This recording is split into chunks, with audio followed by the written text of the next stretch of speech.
un résumé et quelques rappels pour réaliser une étude qualitative.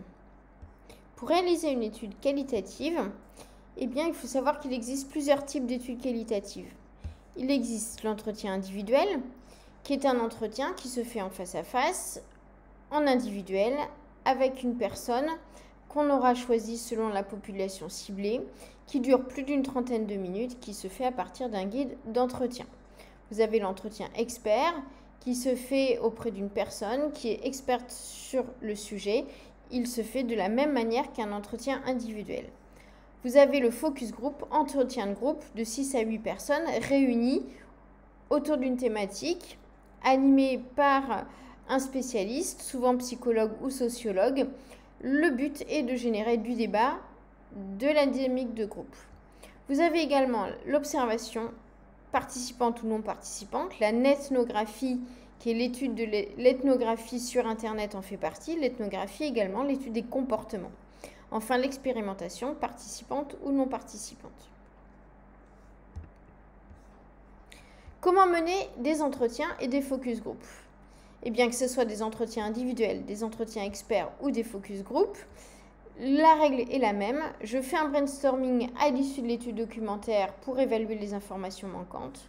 Je construis mon guide d'entretien que je dois diviser en thématiques et sous-thématiques. J'utilise des questions très ouvertes de type « Décrivez-moi votre réseau social idéal » ou « Projectif si vous étiez, par analogie, si vous étiez une couleur ».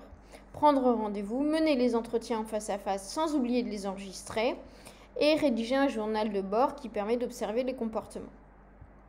Pour la netnographie, vous allez observer soit sur la toile, soit des comportements en face à face, choisir un forum pour ce qui est de la netnographie, un blog, un réseau social, collecter les données et les traiter.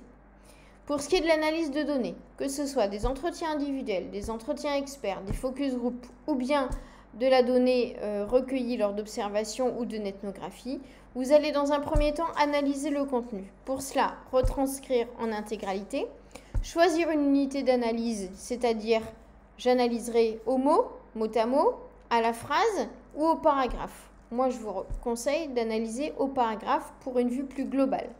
Puis construire une grille d'analyse qui se veut respecter les thématiques de votre guide d'entretien et complétée par des sous-thématiques qui vont apparaître, émerger lorsque vous allez lire les retranscriptions. Remplir cette grille d'analyse selon l'unité d'analyse choisie, donc remplissant entretien par les mots-clés, si l'unité d'analyse est le mot, les phrases ou bien les paragraphes. Analyser de façon horizontale et verticale, c'est-à-dire en comparant tous les entretiens et en travaillant par thématique, puis synthétiser.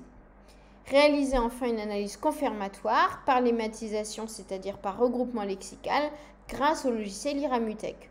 Pour cela, créer un corpus avec la totalité des entretiens qui seront sélectionnés et discernés grâce aux variables étoilées, enregistrer en format TXT, procéder aux analyses, classification des descendante hiérarchique, analyse factorielle de correspondante et graphique de similitude. Après, il faut mouiller sa chemise, c'est-à-dire dresser des conclusions, ne pas oublier de recommander et de donner des préconisations, c'est-à-dire des plans d'action. Bon courage!